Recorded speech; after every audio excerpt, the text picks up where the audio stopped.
Buongiorno, oggi raccontiamo il cancro. Stiamo parlando del quarto segno dello zodiaco, segno d'acqua, governatore la luna, segno femminile, collegato alla quarta casa dello zodiaco.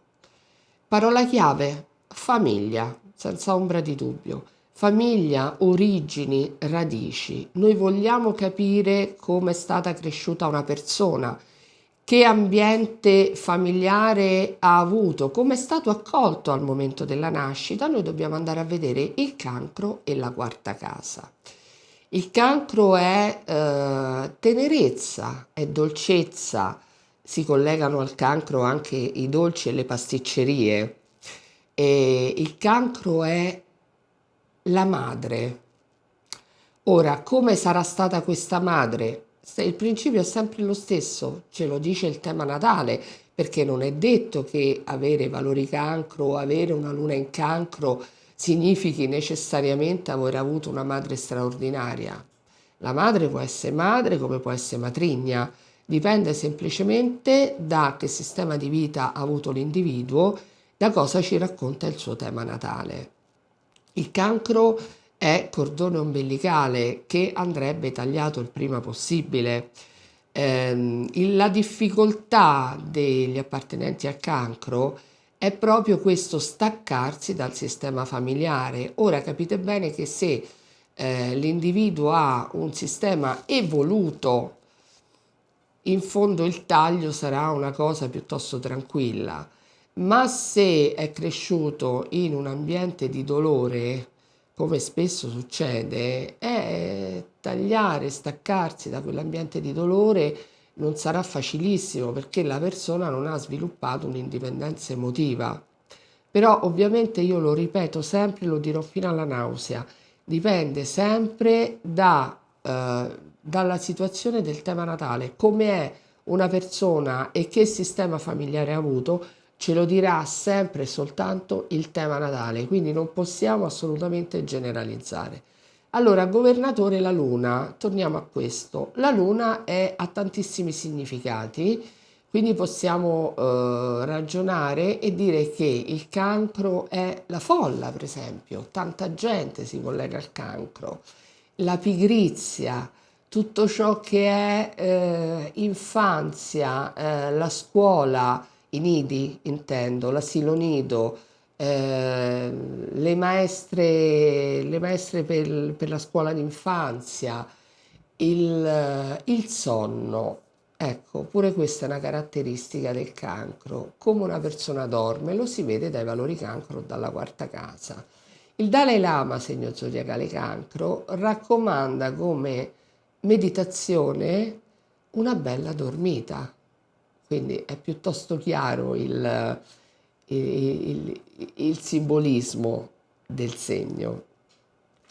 Parliamo di un segno che ha poca razionalità e qui dobbiamo valutare l'asse. Il segno di fronte al cancro è il Capricorno. Ora, cosa dico sempre io? Che gli appartenenti a un segno per evolvere devono andare verso l'altro segno.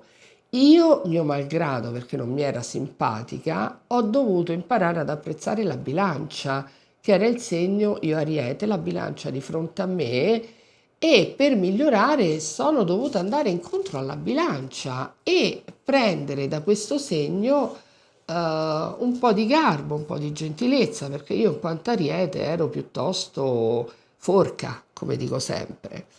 Ecco, il cancro deve imparare ad andare verso il Capricorno. E cosa deve prendere dal Capricorno? Deve prendere un po' di, non freddezza, però un po' di senso pratico, essere un pochino più pragmatico, perché chi ha tanti valori cancro si perde nelle emozioni, si innamora dell'amore, c'è un mettere da parte la logica per seguire il cuore, e questa cosa potrebbe anche creare dei dolori. Quindi noi dobbiamo sempre cercare, allora, il nostro compito è assolutamente andare verso un'evoluzione. Ogni incarnazione serve a migliorare quell'anima. Se si nasce con un segno zodiacale, c'è un perché e dobbiamo provare ad andare verso il segno che abbiamo di fronte, sicuramente per migliorarci. Quindi in questo caso noi stiamo raccontando l'asse Cancro-Capricorno. Quindi proviamo a ricapitolare un attimo. Abbiamo la nostalgia, abbiamo spesso un velo di tristezza, abbiamo un vivere la solitudine anche in maniera pesante. Raramente i nati sotto il segno del Cancro riescono ad avere un rapporto sereno con la solitudine, ma perché la memoria va da un'altra parte, perché comunque il fatto stesso che il cancro rappresenti la famiglia ci dà l'idea di un nucleo di persone intorno a noi, quindi una persona con valori cancro che si deve misurare con la solitudine, forse non sarà proprio facilissimo. Allora, io per il cancro mi fermo qui, questi sono video conoscitivi per avvicinarsi alla materia.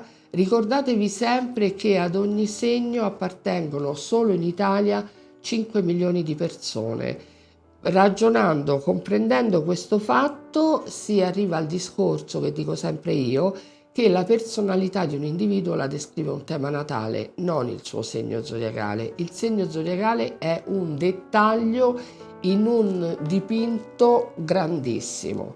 Allora mi trovate su Facebook con il profilo personale, la pagina Federica Giannini Astrologa, su YouTube e www.federicagiannini.com il sito. Grazie.